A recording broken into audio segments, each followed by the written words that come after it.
আপনারা আমার ঈদের ব্লগে দেখেছিলেন আমি এগ পুডিং তৈরি করেছিলাম। তো আজকে আমি ওই এগ পুডিং এর রেসিপিটা আপনাদের সাথে শেয়ার করব।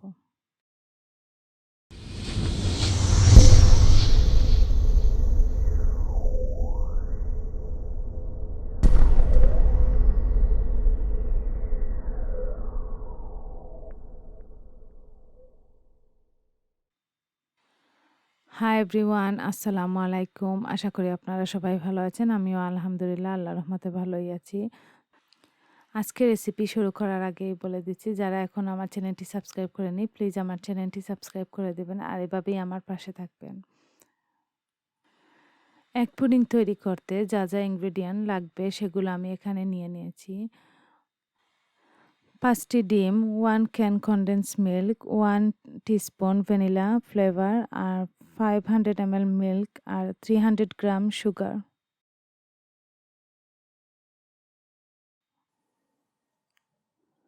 প্রথমে আমি ক্যারামেল তৈরি করে নেব।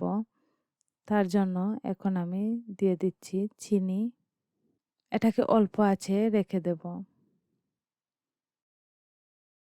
এখন আমি এটাকে নেড়ে দেব।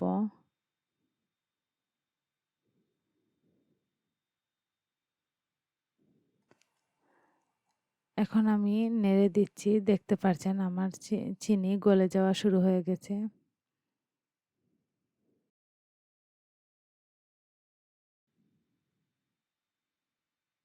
দেখতে পাচ্ছেন মেল্ট হয়ে যাচ্ছে।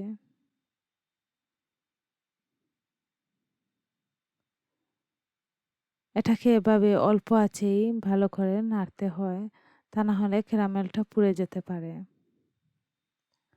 আমার চিনিটা একটু জমাট বেঁধে গিয়েছিল, সেজন্য আমি ওটাকে ভেঙে দিচ্ছি।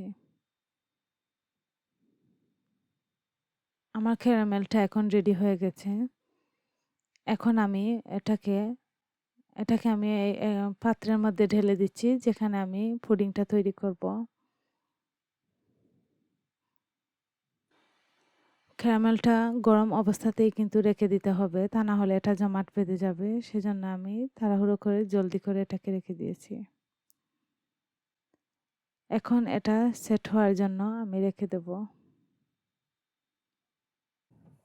এখন আমি একটা পাত্রে ডিম ভেঙে নিচ্ছি।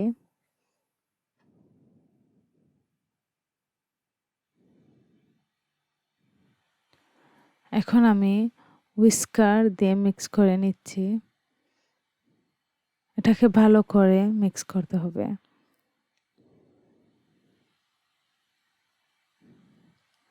এখন আমি ভ্যানিলা ফ্লেভার দিয়ে দিচ্ছি।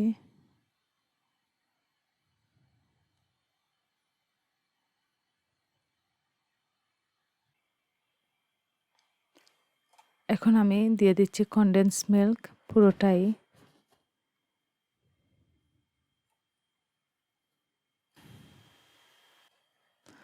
এখন কনডেন্স মিল্ক দেওয়ার পরে এটাকে আবারও মিক্স করতে হবে, যাতে ভালো করে ডিমের সাথে মিশে যায়।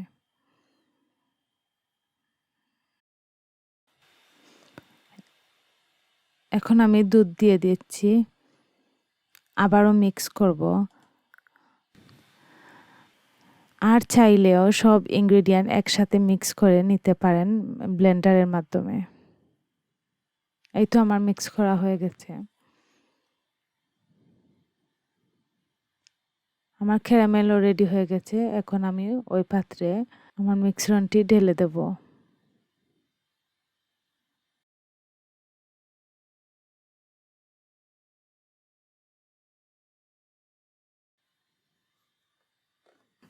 এখন আমি ওভেন ট্রের মধ্যে অর্ধেক পানি দিয়ে দেব।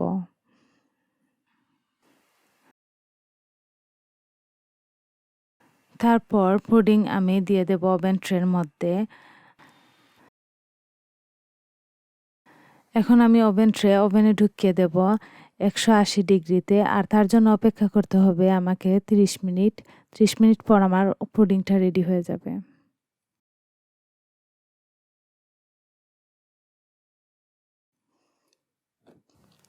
এই তো রেডি হয়ে গেল আমার এগ পুডিং। আর আজকের রেসিপিটা যদি ভালো লেগে থাকে তাহলে অবশ্যই আমাকে লাইক, কমেন্ট, শেয়ার আর সাবস্ক্রাইব করতে ভুলবেন না। আল্লাহ হাফেজ।